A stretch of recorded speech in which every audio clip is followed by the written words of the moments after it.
So today our class is focused on interiors and interior workspaces.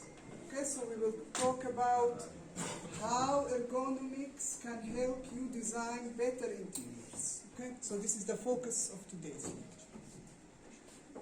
So an interior is what? It is basically a space, an interior space, inside which you perform specific tasks. Okay? So, the design of a workspace includes what in general? You need to find out how much space is needed. So how much space is needed? The general dimensions of this space inside which specific tasks will be performed. You need to also know how to position the furniture. There could be also tools, certain equipment, devices to be used, and any other items. So inside an interior, we have a lot of things. We have a lot of items. These need to be organized. Okay? So we have a general dimension, space, and many items that go inside of this workspace or interior. And what comes inside is related to what is this workspace for? What kind of tasks will be performed by the human inside this workspace? So, we will have all kinds of objects that needs to be organized correctly, according to the posture of the human, the axis, the clearance, reach, vision. So, all of this organization is for what? Designed for the user. For the user to be able to reach whatever needs to be reached comfortably, the posture to be in a natural position, not to have to bend or twist the body unnaturally. Everything has to be designed in a way to help the user stay in a natural posture, to be able to reach, access everything in a comfortable way. The clearances, everything, the vision even, how do I look around this workspace, my vision, do I see everything I need to see, do I see comfortably or not? So everything is related to the user in the end. Now remember, each interior, the tasks that get performed in each interior is different. So this is basically also the driving force. So how to design an interior. So the tasks being performed and who is the user? Who is the user that is going to use this interior? This is very important. So why do we need to design workplaces, workspaces, or interiors? Now when we say an interior, it could be many different things. As we said, depending on what tasks you do inside this interior, it could be one thing or another thing. So the workspaces or interiors, we use them as together to mean the same thing. So if the interior is designed in a bad way, what can happen, for example? For example, you have a bad arrangement of the furniture inside. Okay? This could, or equipment. So for example, if it's an office, we have computers, printers, other equipments. You know, for example, if it's a factory, we have big machines organized. If it's a classroom, we have mainly desks, chairs. So it depends on what interior, but if it's badly arranged, this can cause injuries to the human. So, how it can cause injuries? We did explain a lecture in the previous lectures about how injuries happen, okay? How they can be caused, the types of injuries. So, in general, injuries can happen due, for example, a bad, uncomfortable working posture. If the body is in a way not comfortable, not natural during the work, whatever work it is. Okay? If there is not enough, for example, certain unexpected events can happen in certain interiors. Again, it depends on what kind of an interior it is and what tasks are being performed. But emergencies can happen, unexpected events. So, in this case, how will the human behave? Will the human panic, start running, start hitting the corners of the whatever furniture? So you need to, for example, also imagine when you design something, an interior, of what can go wrong, what can happen, what unexpected events could possibly occur so that you can prevent this by the organization, or at least to minimize. We cannot always prevent everything from happening. It's not possible. But to minimize injuries. This is always an intention in ergonomics. Okay? Also, to prevent, for example, the possibility of errors, mistakes happening. This is also part of accidents. So if this workspace is part of a factory and there is machines, everything, the organization of this space is very important so that the human, for you to prevent the human making making mistakes that could lead to accidents. Okay? Also, a badly organized interior can lead to inefficiency. Inefficiency, what could it mean, for example? For example, here I put you an example. If we are talking about a kitchen, okay, and everything inside this kitchen is organized in a not logical way, depending on the human movement, on the tasks being performed, this can cause inefficiency in the work. Like, for example, if you cook something, it could take much longer time to actually do it because you have to walk and move inside the space in an unnatural way, not efficient way because of the bad organization, and this could cause the work to be affected. With any workspace, this can happen. Okay? So, now, ergonomics can come in hand and be applied in several ways in the design of interiors and workspaces. So, looking at the layout. Again, the layout, when we say how something is laid out, when we talk about spaces, because layout we have also for everything. Any design has a layout. If we talk about a poster, what's the layout? How it's laid out, the text, the images, everything together, this is the layout. But interior spaces also have layouts. Okay, so the layout. So everything in this layout needs to be carefully considered. So where are people going to be in relationship to devices, equipments? Now when we talk about this, it could mean anything. Tables, chairs, furniture, everything, okay? Windows, where the human will be in relation to all of these items, very important. Doors, where are you going to put the door? Here, in the middle of this wall, at the side, over there, where? Okay? The windows, where are they going to be placed? This is very important decisions to be made, okay? So, you could also make sure that equipment, meaning all kinds of devices, okay, and furniture is suitable for the type of work that is being done. When we say the type of work, it means the tasks being performed, okay? So they need to be suitable for the tasks. We don't need to place things without having any particular reason for it, okay? So, the seating, where the humans are going to sit, the target group of people, desks, computers, printers, anything that might be used to complete the task or the job. Okay? So it depends on what kind of interior, again, is it, and what is performed inside. The environment, very important part of any interior, the environment.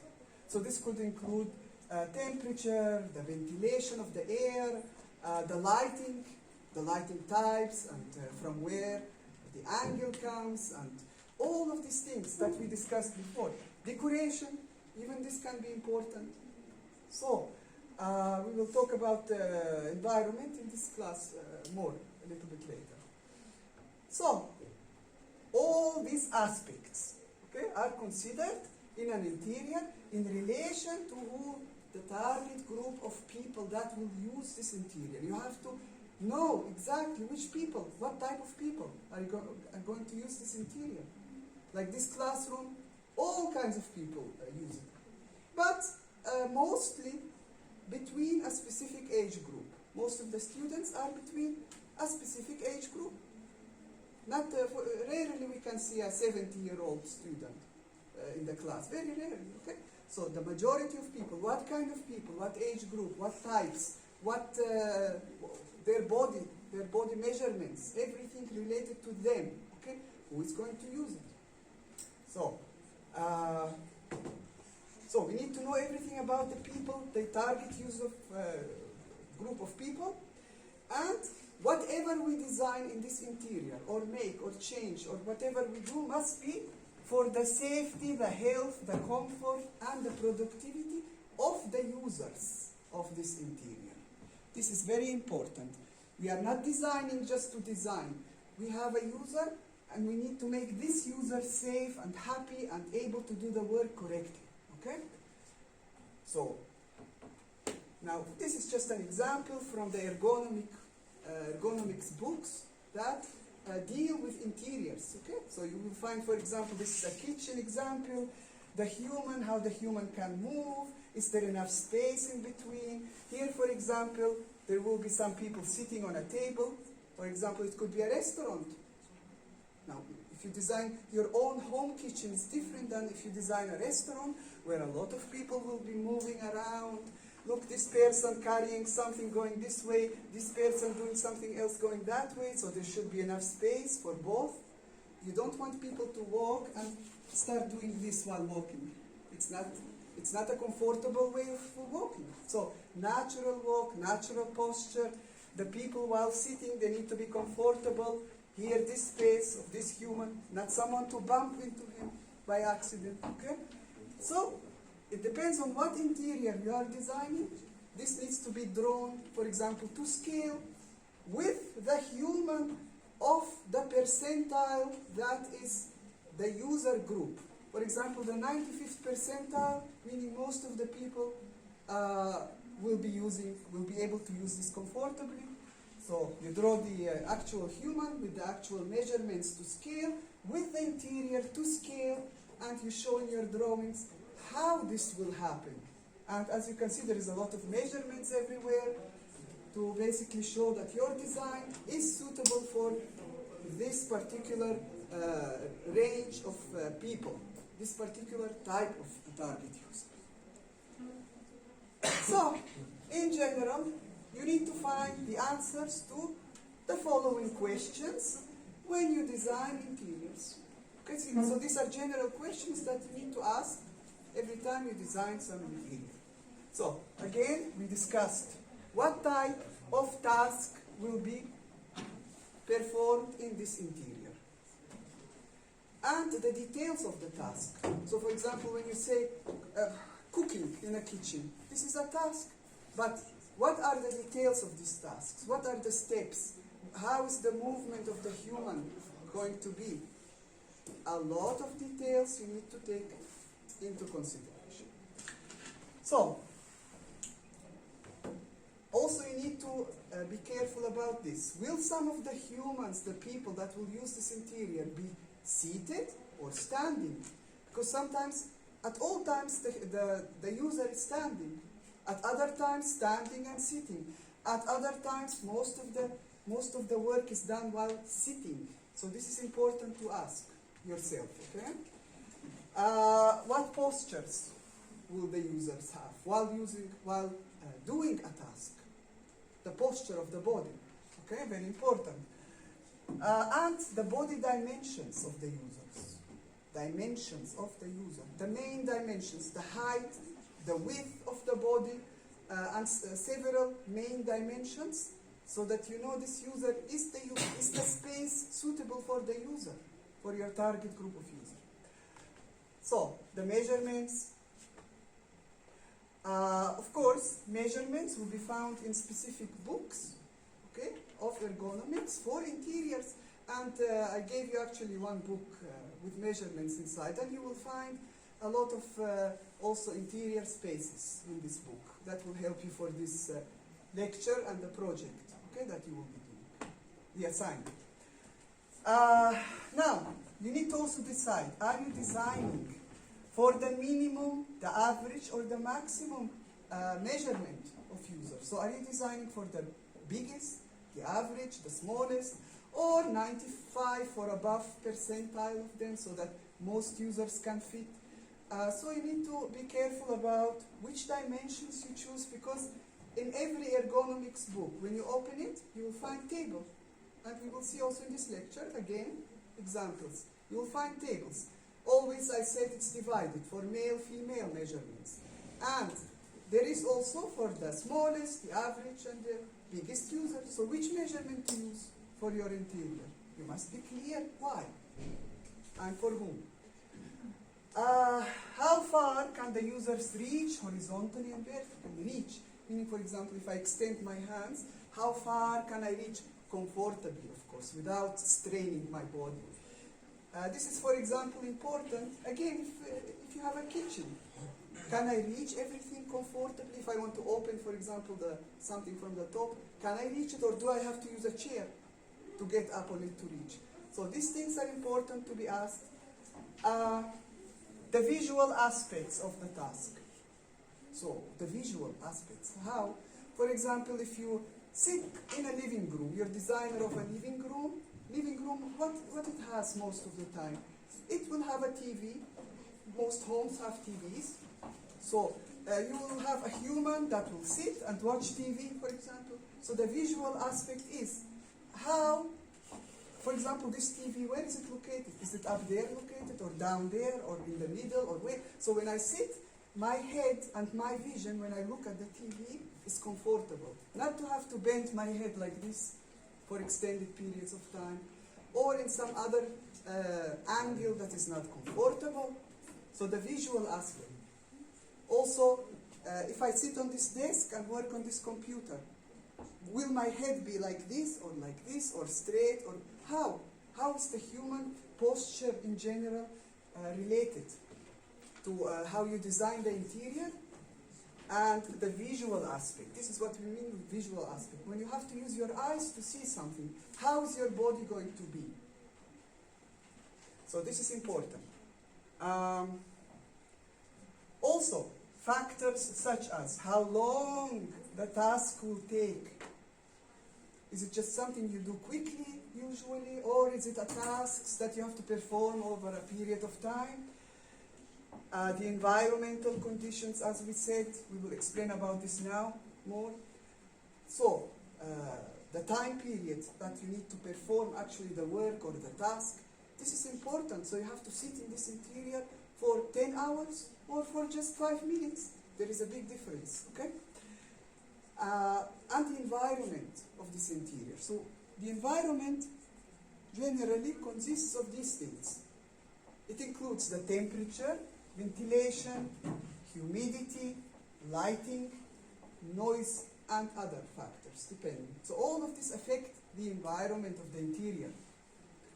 Now, when we talk about light, we already explained in one of the previous lectures, there is a lot of types of light, like, for example, natural light from the sun. This is often actually good to have in an interior, because this can affect psychologically the user. Like, if you see the natural light, it affects you as a well-being. Now imagine we are in a room without windows, no windows, everything is closed like in a box. You will start feeling not comfortable sitting in this interior. So it's important to have natural light coming into the interior, but in a suitable way, okay? And to be able to control it, of course. Now, people like to control any type of light, including artificial light. So if I have, for example, these neons, now I don't need them, I can switch them off. If I need them, I can switch them on. Sometimes there is also lights that you can move around the house. So it depends on the need, and people usually have like to be able to control light, depending on the tasks that they are doing, okay? So, and remember from the previous lectures about light, that different types of lights are needed for different tasks. So we are talking again about tasks. This interior, what is it for? What is the human going to do? It's very important, this thing, okay? Because this will direct you to what type of light do you need. Artificial, what kind of artificial? Can we have colored lights?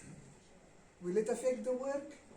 Do we need only natural light? Do we need natural and artificial?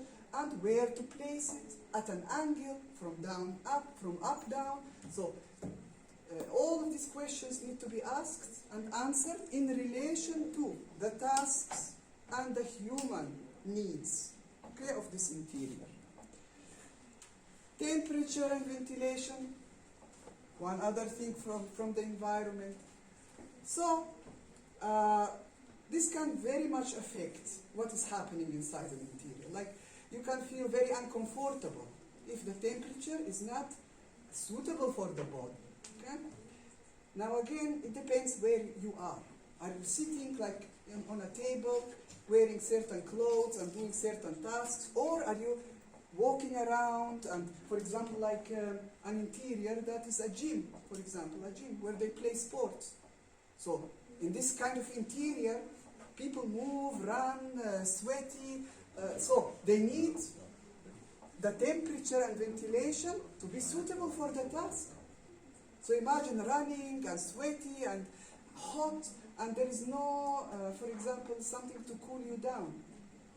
Or, for example, they don't have any windows, everything is closed, the space is jammed. It will become very uncomfortable for the user. So, what is this space going to be used for? What kind of tasks? Who will be using it? And what will the tasks be, basically? This, you need to consider the temperature and the ventilation. Very important. Okay?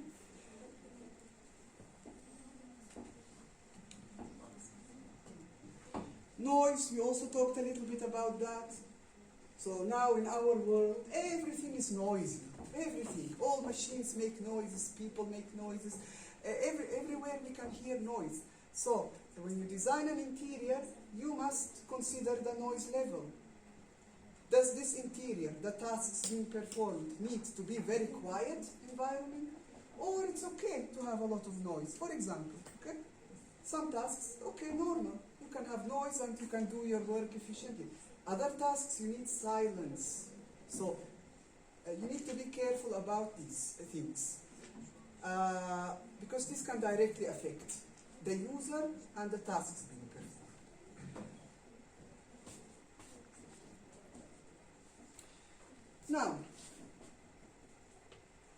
reach the workspace envelope. What do we mean by that?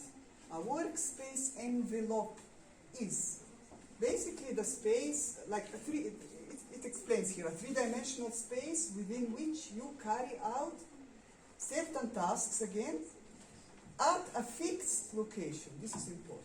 Okay, so, for example, my workspace envelope is if I sit on this table and I work on this computer for 8 hours. This is my work. This is my work. I work, let's say, in an office.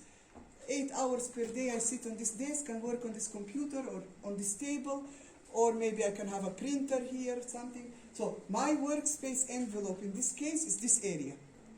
Okay? This is seated workspace envelope.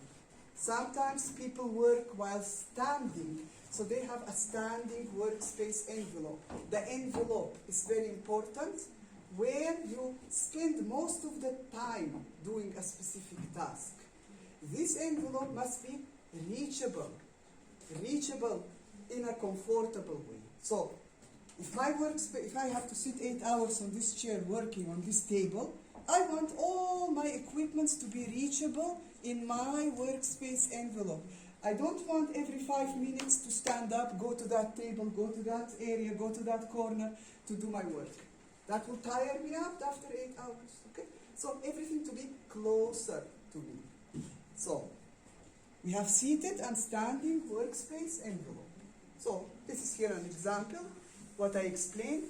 And when we talk about reach, we have a maximum reach, while, for example, sitting, and a minimum reach, which is kind of more comfortable. So the maximum reach, you have to actually bend over, put some effort to reach. Okay, so this is the maximum reach.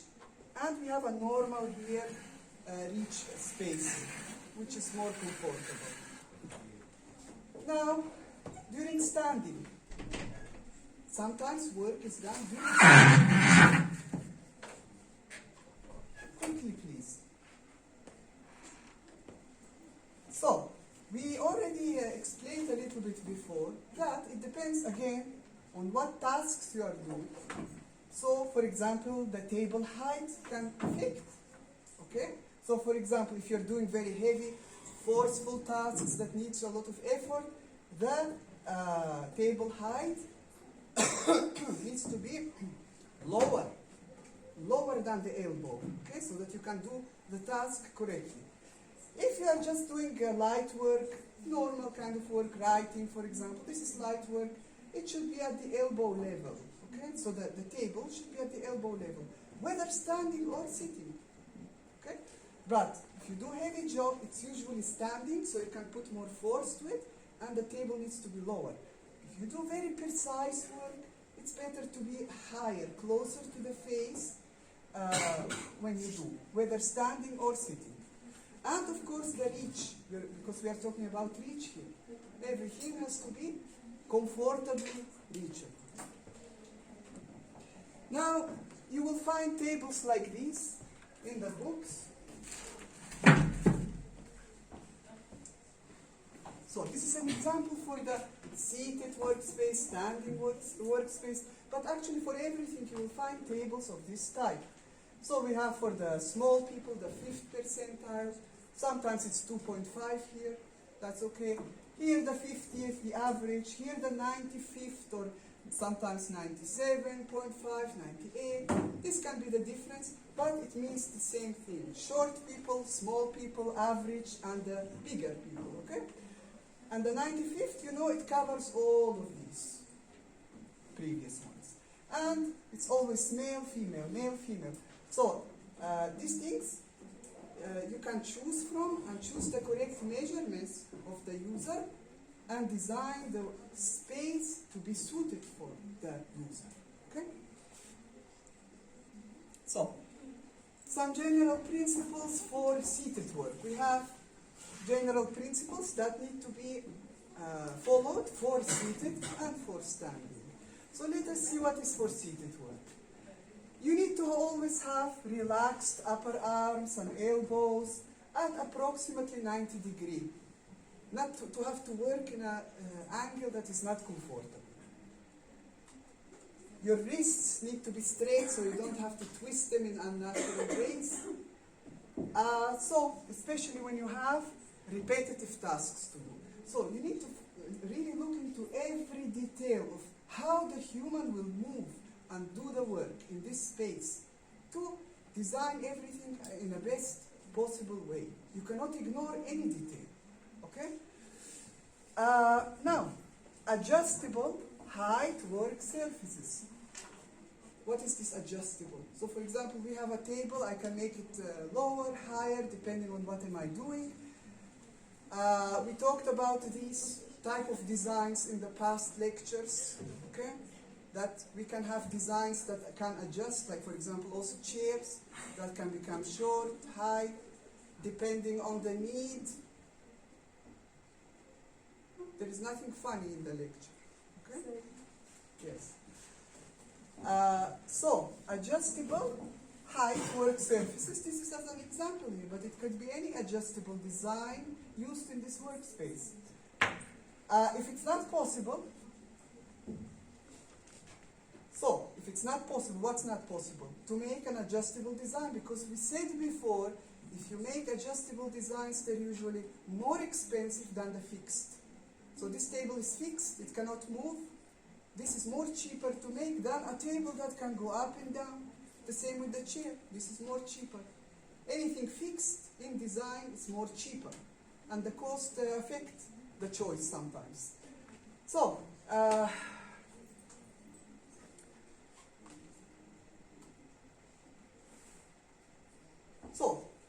if it's not possible, fix the work surface height to be at a level that places the working item, for example, keyboard, whatever, at elbow height. So, you need, if you have to design something fixed, make the most of it that the user can be as comfortable as possible. Okay? You need to make sure that there is enough clearance for the tiles under the work surface. When we talked about in the lecture for biomechanics principles, we talked about these things. So for example, if you sit in this table, you don't want your tiles to come right on the table edge, because this will create friction points, and this is not comfortable for the body, okay? So there must be, the clearance is the empty space, the free space between your body and whatever you're using. There must be enough clearance. Small users, like for example the short users, maybe there are short people that are going to use this space as well as tall people. So what to do with the short people? For example, when they have to use a chair. Look at this chair, it's not a great design, but they have what? They have a footrest. Where is the footrest? This here.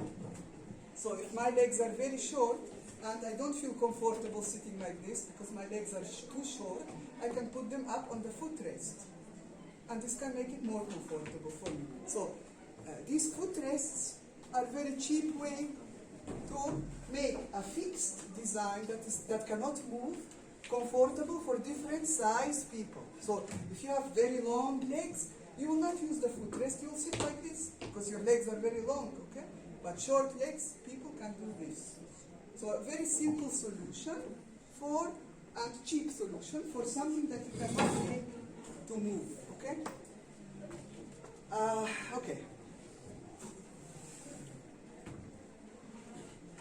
This about the work surface heights, we already described it in general, that different heights must be provided in the cases where you cannot make it movable, at least to be on the elbow height for most people, okay, to reach the elbow. Now, some principles for standing work. So, if you have to stand while working in a certain workspace doing certain tasks, so if you need to apply force from your arms, from the shoulder, okay? And back muscles, the work surface should be about 100 to 150 millimeter lower than the level of the elbow. So from here, lower, okay? So this is a general principle. From to, of course, depending on what type of users you'll be using. If you say, for example, only males will use this specific task, or 95% are male, then you will use the male measurements, okay, for the bigger body. And if most of the users are female, they are a little bit shorter, even the high females are shorter, so you will use these measurements. So it depends. This here we already described for normal tasks what the height should be, but this is for standing. Remember, for standing we have a little bit different requirements. For precise work, okay, you need to be also careful how much the height of whatever work surface you're using should be. Now, in general, it is advisable that if you do precise work, that the human is seated, not standing, because when standing and I have to do very precise work, it's not very comfortable. But sometimes it's necessary. So,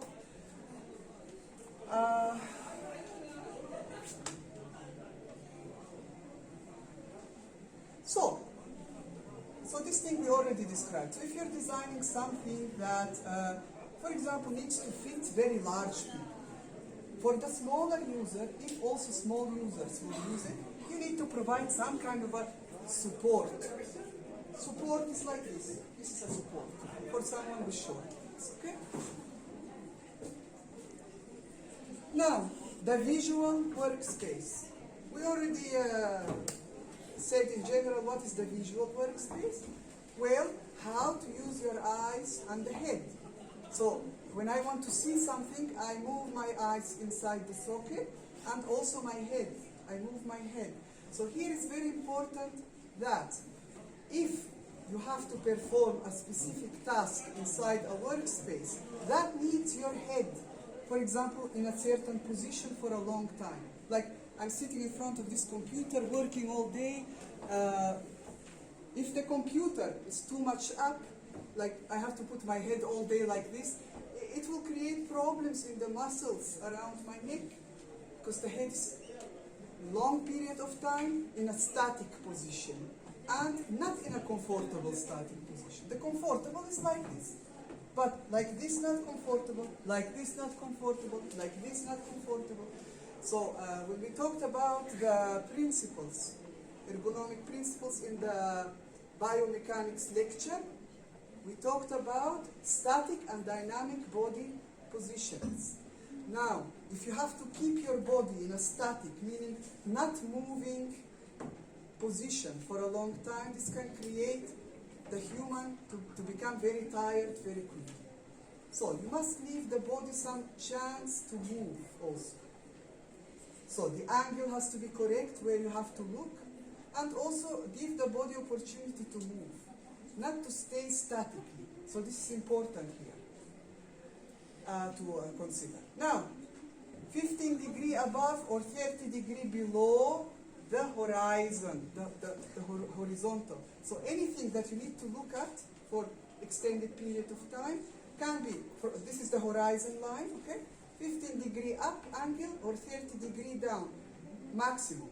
If you have to twist your head more than 15 degree or more than 30 down, this can create problems. All of this information needs to be discussed in your assignments. Okay? So try to focus with me, please. Because any details left out, not discussed, this will affect the assignment result. If you expect in 2 sentences, some of you who are not listening, to explain your assignment, you are mistaken. Everything we discuss should be discussed in the examples. Okay? So try to focus and understand. And if you don't understand something, at least to formulate a question to ask me. Now, axis. We talked about axis.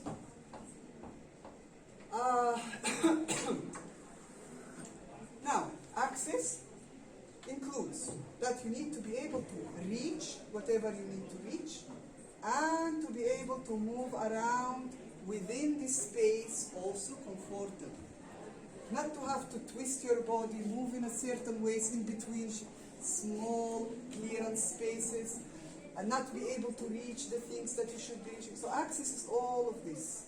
And when you design a space, an interior, you need to put items, as we said, in a logical way, considering how the human will be moving around this space. And, of course, the measurements, the sizes, everything needs to be taken into consideration while this is happening.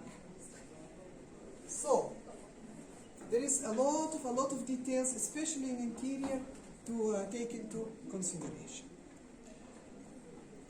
If you're designing a space that always will have a lot of people going in and out next to each other, you need to make it more wider so that people don't bump into each other, don't have to twist their bodies, okay? If just one person is going, okay, and you know for sure that this, most of the time this is the situation, then it can be, the space can be less, it doesn't have to fit 2, 3, 4, 5 people next to each other, okay? So it really depends on what you are designing, and for everything there must be specific measurements to follow. Also, in spaces like if you are sitting on a table and with a chair, for example here, sometimes people don't sit for 8 hours on the table and do their work. If I want to stand up, what do? I push the chair back and I start moving. So in this case, do I have enough space from the desk to the wall? Or will my chair bump into the wall every time I do it? Or my body not to have enough space? So you have to consider the task, and not only what is the task, but exactly what movements the human body does during the task. How the human move around the space. So this is very important to consider. Now, here we are talking about about personal space. Now let's say, for example, you're the designer of this interior here, or this, and you calculated everything according to the rules, according to what's in the books, everything is fine, you know the user. Okay, maybe this space is designed perfectly, measurement-wise, but you didn't take into consideration personal space. This is additional space that is needed to feel psychologically comfortable. It's like, okay, maybe from here to here, to be able to move my chair, maybe this much is enough, for example. But to be comfortable psychologically, I need more space. So, crowding atmospheres, environments that have a lot of people inside a small space without adequate personal space can also affect you how? Affect the human how? Psychologically, okay? So this sometimes needs more space. Like this classroom now is crowded. It has so many desks, so many students. If we have half the amount of desks and students, we can breathe better, we can feel a little more comfortable. That's one example, okay? So crowding can create problems in humans. Clearance, we already talked about this, but especially when you have emergency situations, like for example, emergency exit. This needs to be designed very well. Its location, its size, so it can fit, for example, let's say the large number of people that could be running towards the exit. All of these are things that are specific for this. So clearances, you need always clearance in whatever interior you design. But when you have emergency situation, it becomes like a panic situation, a confusing situation. So you need to consider what happens in this case, so that you don't create injuries for the human. When we are quiet and calm, we walk, for example, this way. When there is an emergency, everybody starts walking everywhere, pushing everybody. So it becomes a panic situation. So you need to consider what happens if you are designing an interior for, there's some kind of an emergency exit or emergency hatch or whatever, okay? So this is here, special situations.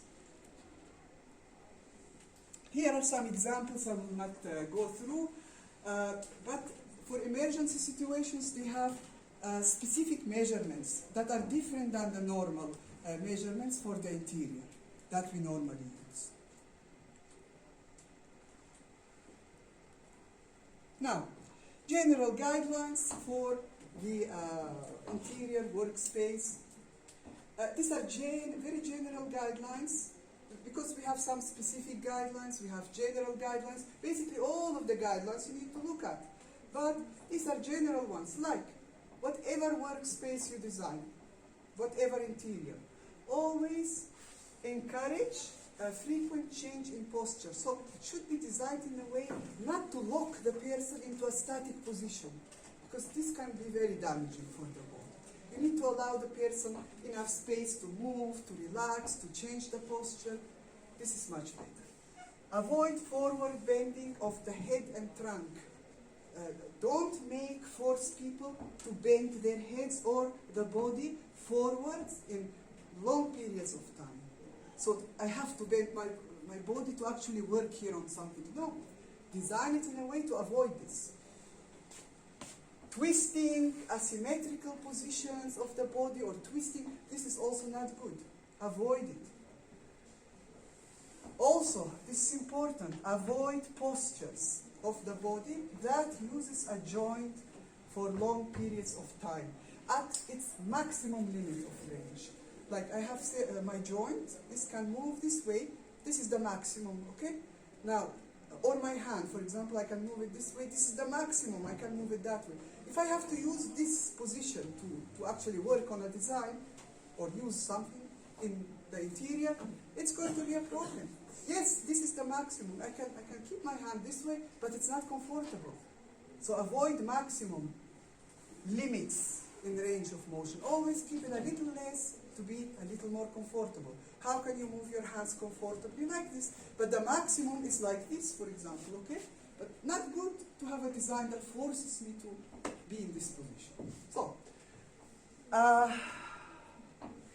provide adequate back support for all seats. This is very important. Okay? Where you have to use force, like muscular force, the limbs meaning hands, legs, must be in a position of greatest strength. What does this mean? For example, this is a limb, this is a hand. Now, if I move my hand this way, and I'm trying to push something in this way, it is much stronger like this than if I want to use it the opposite. So I'm trying to push it that way. So here, in this position, my hand becomes weaker than in this position. So you need to be, to allow people to use their limbs where, in the position where it's the greatest strength, not to force the person to use their limbs in a way that limits their strength. And all the workspaces that you design, the layouts, need to be tested. So if you design this workspace, it needs to be tested. So put people inside and tell them, do, for example, this task, do that task, walk around, see, how do you feel? And you observe, you look at them, you see what mistakes happen, what injuries happen, what possibly can go wrong, is someone not comfortable, what is the reason, so that you can improve the design. Actually, any design, not only for interiors, need to be tested before put out to the public. Assignment. Find a suitable interior. A lot of photos need to be taken, okay, of it. Explain and show through images and illustrations this time. I will explain about this. The good and the bad aspects in the way your chosen interior is designed. So what's good about it, what's bad? How can you know? Well, you will measure it, you will take photos, you will explain, you will look at all the principles that we talked about. Did the interior, whoever designed it, follow or not follow? Where is the problem? Okay? Use all the points discussed in the lecture to carefully examine the interior and discuss the problems that the users may experience. Remember, it's always about the user. So don't forget to tell me who is the user, for example. Are you, for example, is this interior a kindergarten for small babies? Then everything must be designed differently. The small babies would do things that a grown-up would not do and cause themselves injury. Also, if you design, again, for small babies in a kindergarten, Rauda, you know, you want the children to reach their toys, for example, their reachable space. Well, how, what, how it should be designed. Everything to keep them safe and comfortable and. Okay? And if you design for adults, it's different. What kind of adults? Is it a factory you're talking about? Is it a school? Is it office? Is it what? What kind of workspace? So you need to define, and you need to define the user, and then use all the points discussed to see, is this designed correctly according to the tasks that are going to be performed. So what the tasks, you need to again explain. What tasks are going to be performed? Don't expect a picture will explain. You need to explain, okay? Now, use the books, actually one book, okay, that I provided for the measurements. There is one book that I gave you, book number 3. It has all kinds of measurements inside and tables and of the different users. So, if you tell me that this interior, for example, is not designed correctly with the measurements, okay, from where you took the data? How you know it's not designed correctly? Explain. Now, you need illustrations sometimes. So, for example, I want to now this classroom explain about it. Okay, I will take photo from here, photo from there, photo, a lot of photos, but maybe I will need to show what it looks like from the top. Okay? So these tables, for example, according their measurements, I can draw a plan view from the top, showing all the tables where they are located, scaled plan view, okay?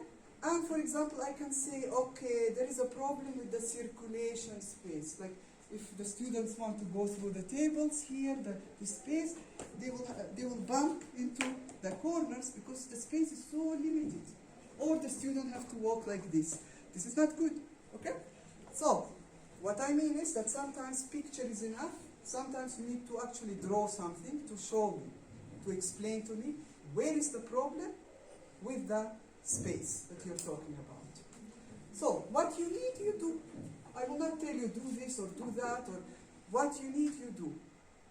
But if I see not enough information, not clear, it will be a problem. Also, you can have a photo. Like, for example, this is a picture. And, for example, I'm talking about this part of the interior. So I'm taking a picture of this classroom, and I want to talk about that table specifically. I can put, these kind of signs in the photos.